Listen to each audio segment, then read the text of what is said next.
Bueno, a ver, hoy vamos a comentar algo que ya estuvisteis viendo antes de iros de vacaciones, que es la Revolución Rusa. Antes de vacaciones os mandé un vídeo donde se resumía todo lo que era el proceso desde principios del siglo XX hasta la llegada de Stalin en 1924, en la mitad de los años 20 del siglo pasado. Y bueno, ya ahora un poco lo voy a explicar yo con mis palabras, más resumido y sin tantos dibujos, pero que a ver si puedo hacer que lo entendáis. Tenéis que tener en cuenta que estamos ante uno de los procesos más curiosos, largos, interesantes y complicados de lo que es el siglo XX. ¿Por qué estudiamos la Revolución Rusa en cuarto de la ESO y luego también lo veréis algunos en primero de bachillerato? Pues principalmente porque supone la puesta en práctica de las ideas del marxismo, del socialismo, que nunca ningún país lo había hecho antes. Por un lado, se pone en práctica la teoría de lo que eran las ideas de Marx, de Karl Marx, y por otro lado, es muy curioso el cómo el poner en práctica estas ideas, que a priori podían ser pues muy positivas, porque hablaban de igualdad, de redistribución de la riqueza, este tipo de cosas, acaban siendo pues un cierto desastre en las manos de Joseph Stalin, que se acaba convirtiendo en otro dictador y asesino igual a la altura de Hitler o de Mussolini. Todo esto comienza un poco comprendiendo cómo estaba Rusia en el siglo XX. Rusia, a comienzos del siglo al pasado, era uno de los países más grandes del mundo. Al mismo tiempo, es curioso que siendo un país muy grande y con muchos recursos, era uno de los países más pobres del mundo. El campesinado ruso, es decir, los campesinos rusos, tenían unas condiciones muy malas. Allí aún no se había producido ningún cambio social como se había producido en la Revolución Francesa o se había producido en otros países. En Rusia seguía siendo el último estado autoritario de monarquía absoluta o estado autocrático que se dice de Europa. Muchas veces la Revolución Rusa y la Revolución Francesa tienen ciertas similitudes, porque mientras que en la Revolución Francesa se acaba destronando o matando a Luis XVI, en este caso en la Revolución Rusa se va a acabar también matando a los zares. Los zares es como se llaman los reyes en Rusia, es el nombre que reciben los reyes. Como digo, Rusia era un país que era primero pobre. Pese a tener mucha riqueza en el subsuelo, materias primas y demás, era un país muy pobre, con una sociedad muy atrasada. Era una sociedad tremendamente atrasada. El campesinado estaba en unas condiciones muy malas. Políticamente había mucha corrupción debido a que el poder todavía lo controlaban la familia real rusa y no había representación parlamentaria, la gente no podía opinar libremente, no existía una burguesía, el comercio apenas estaba desarrollado, Rusia estaba muy encerrada a sí mismo, no miraba más allá, muy poquito.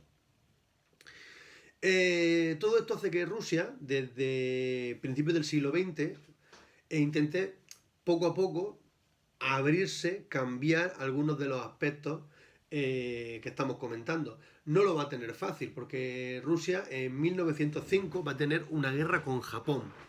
Esta guerra ruso-japonesa, ¿quién pensáis que la ganó? ¿Los japoneses o los rusos?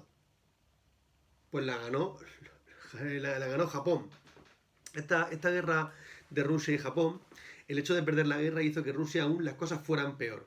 Hubo una revolución en 1905, hubo un levantamiento en contra del zar, lo que se llamó el Domingo Sangriento. La gente se levantó en armas, intentó intentó manifestar su descontento con esta situación, pero las tropas del zar, las tropas del rey, reprimieron este levantamiento con fuego, con sangre, y es lo que se llamó el Domingo Sangriento.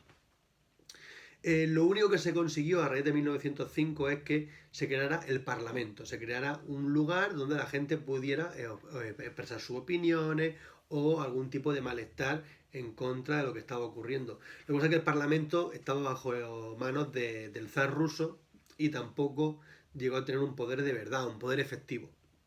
Seguimos avanzando y en 1914 ya sabéis lo que pasó. Empieza la Primera Guerra Mundial y Rusia se mete a la guerra, se mete al conflicto, aliada de Inglaterra, aliada de Francia.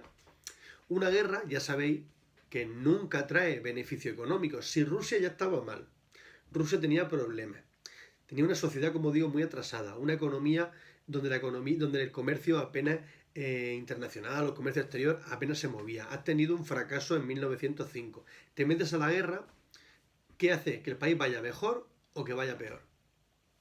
¿El país qué pasó? Empezó a ir aún peor. La gente empezó a quejarse, a manifestarse. Mientras tanto, en el palacio, el zar, Nicolás II, si no recuerdo mal, pues como pasaba en la Revolución Francesa, que Luis XVI y María Antonieta pues vivían en Versalles y poco o nada se interesaban por lo que estaba ocurriendo en el pueblo ruso en aquel momento.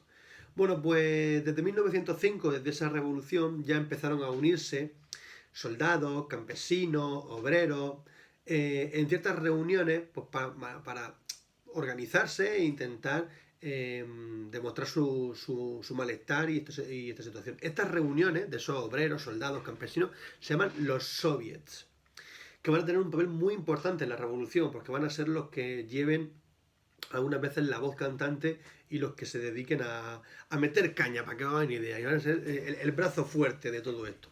Bueno, pues en 1917, en plena Primera Guerra Mundial, Rusia, con todos los problemas que tiene, ya se hace insostenible, económicamente está mal, no, lo siguiente, está muy arruinada, y por la presión popular, por la presión de los soviets, por la presión del pueblo, el zar tiene que bueno, empezar empieza a tener muchos problemas. Y hay un primer golpe que se llama la Revolución de Febrero, y es porque ocurre en los meses de invierno de lo que es el invierno ruso. Esta revolución lo que provoca es que el zar tenga que dimitir, se deja la política, empieza un gobierno provisional, un gobierno de transición al mando, y hay dos partidos políticos. Tenemos los moderados y los más radicales. Bueno, pues en este caso tenemos a los mencheviques, que eran un partido moderado que quería hacer cambios, pero muy poco a poco. Y luego tenemos a los partidos radicales, que son los bolcheviques. Esto también nos tiene que recordar un poco a la Revolución Francesa, cuando veíamos lo que eran los girondinos y los jacobinos. Los girondinos, que eran más radicales, y los jacobinos, los girondinos, que eran más burgueses o más moderados, y los jacobinos, que eran mucho más radicales. Por eso digo que hay muchos paralelismos, muchas similitudes en lo que son las revoluciones. La Revolución de Octubre se produce, hay un gobierno provisional, este gobierno provisional es ocupado por los mencheviques, por los más moderados, pasan los meses, en abril llega Vladimir Ulyanov Lenin, uno de los personajes más importantes de la revolución, y dice que hay que pegar un giro radical, que si no esto no va a ir para adelante, y dice que la revolución tiene que ser mucho más efectiva. El gobierno provisional de los mencheviques continúa en el conflicto, continúa en la Primera Guerra Mundial, continúa habiendo problemas, continúa habiendo malestar, continúa habiendo muchos problemas económicos, y en octubre ya se produce la catarsis, se produce el momento cumbre de todo esto, y es cuando los bolcheviques deciden coger el poder en una segunda etapa de la revolución y establecerse ellos, los bolcheviques, con los soviets, con esa asociación o esa agrupación de soldados, campesinos y obreros, y deciden salirse de la guerra. Los soviets, como os digo, se hacen con el poder, los bolcheviques se hacen con el poder, el partido más radical, y lo primero que hacen es salirse de la guerra mundial, decretar la paz, una paz de Alemania llamada la paz de Brest-Litov, que os comentaba algo en el tema de la Primera Guerra Mundial. Después de salirse de la guerra, se empiezan a producir ciertos cambios en Rusia. Pues se intenta darle la tierra a los trabajadores, se intenta poner en marcha la nacionalización de las fábricas con la intención de que la economía mejorase. Lenin se va a convertir en, como os decía, esa persona que había aparecido en abril, el primer presidente de Rusia. Y mientras tanto, los partidarios del zar, los que querían que el zar continuara, tampoco se quedan quietos.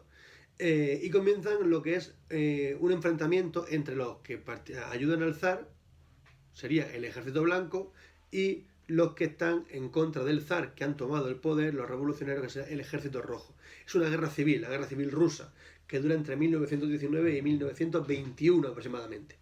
Después de 2 o 3 años, al final el ejército rojo, el ejército bolchevique, se hace con el poder, acaban expulsando a los zares. De hecho, los zares los van a asesinar en Ekaterimburgo, es un pueblo que está muy, muy al este de Rusia, ya casi en Siberia. Por curiosidad meteros, pero yo lo tengo siempre en el móvil y es muy curioso porque cuando aquí hace a lo mejor 5 grados, allí hace menos 25, menos 30 grados, es un sitio que tiene que hacer un frío que pela. Bueno, pues allí los zares los van a asesinar y la revolución rusa, por así decirlo, había terminado. Al final los bolcheviques, los soviets se han hecho con el poder, la economía empieza a mejorar, empiezan unos años de cierta prosperidad económica, sobre todo van a aparecer lo llamado el plan de recuperación económica, lo que es la NEL, la nueva política económica, que lo que pretende es modernizar Rusia, tanto desde el punto de vista industrial como desde el punto de vista agrícola, y aplicar las teorías o los conceptos del marxismo y de la sociedad de la igualdad de clases o de la guerra de clases que se basaba en teoría todo este proceso. Digo que es muy interesante porque lo de Rusia va a durar, fijaros, hasta la década de los 80 y principios de los años 90 del siglo XX, hasta hace escasamente 25 o 30 años. A día de hoy hay ciertos países, como ya sabéis, que tienen cierta influencia de lo que sería la idea del marxismo, del comunismo en aquel momento, como era Venezuela, como son China en un principio, como pueda ser, por ejemplo, Corea del Norte, Cuba. Entonces, es un punto muy importante porque el mundo, después de la Segunda Guerra Mundial, que lo veremos más adelante, se va a dividir en esos dos bloques, entre los países capitalistas y los países comunistas. ¿Quién va a representar la parte comunista? En este caso va a ser Rusia, que Rusia se convertirá con el tiempo en la Unión Soviética, en la URSS, Unión de Repúblicas Socialistas Soviéticas. Y como os digo, el siglo XX está marcado en parte por lo que es el enfrentamiento entre Rusia y Estados Unidos, que iremos viendo más adelante. No es un tema fácil, pero es un tema interesante lo de Rusia, y espero que hayáis entendido algo más sobre el vídeo que os puse hace una semana. Hasta luego.